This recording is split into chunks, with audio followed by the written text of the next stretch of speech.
And that is diary of mistakes बोल दो इसको, या आप इसको डायरी ऑफ एरर्स बोल दो। ठीक है, एक डायरी बनाओ या एक नोटबुक बनाओ, ये बहुत जरूरी है।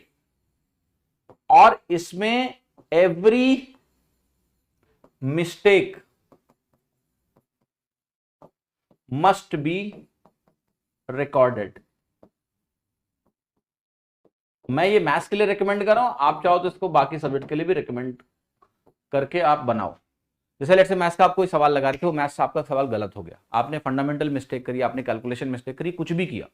मिस्टेक्स में हमेशा एक पैटर्न होता है सर, मिस्टेक्स में हमेशा एक पैटर्न होता है, always there is a pattern in mistake. तो वो पैटर्न आइडेंटिफाई करने के लिए आपको ये जानना जरूरी है कि मैं गलती कहां कर रहा हूं, और सबकॉन्शियस को मैसेज देना भी बार बार जरूरी है कि मिस्टेक नहीं करना है। तो हर मिस्टेक को आपको रिकॉर्ड करना पड़ेगा। तो डायरी ऑफ मिस्टेक्स बनाओ मैथ्स के लिए, और हर सवाल वो जरूर नोट करो जिसमें तुम गलत हो रहे हो, जो सवाल तुमसे गलत हो रहा है, बिकॉज एग्जाम में आपको अपनी एक्यूरेसी लेवल को अच्छा रखना पड़ेगा अगर रैंक लानी है तो।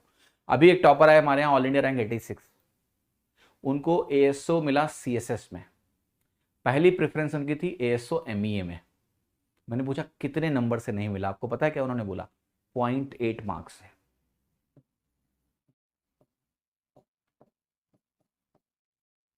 इतने नंबरों से he missed ASO in MEA. Every mark is important, so does every mistake.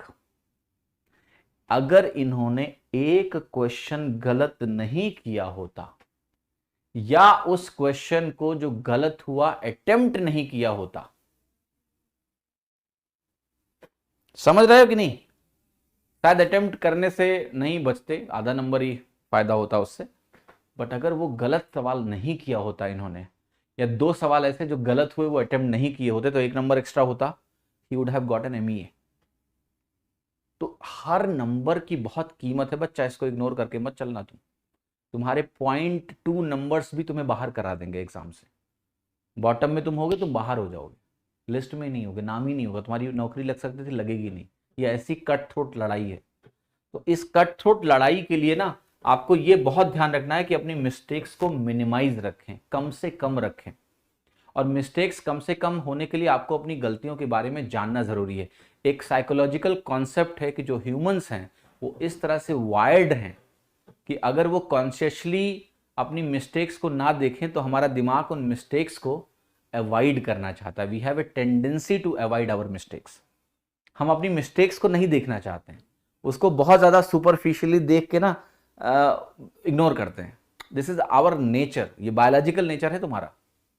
तो जब ये बायोलॉजिकल नेचर है तो इसको काउंटर करने के लिए तुम्हारे पास एक प्रोसेस होना चाहिए, और वो प्रोसेस यही है कि भैया हम हमारे मिस्टेक को रिकॉर्ड करेंगे और उनको देखेंगे, खोल खोल के देखेंगे। अरे ये गलती की मैंने, अरे यार ऐसा भी होता है मेरे साथ, ये गलती करी, ऐसा भी होता है। कई बार आपने देखा होगा एग्जाम में करके आते हो सिल्ली मिस्टेक।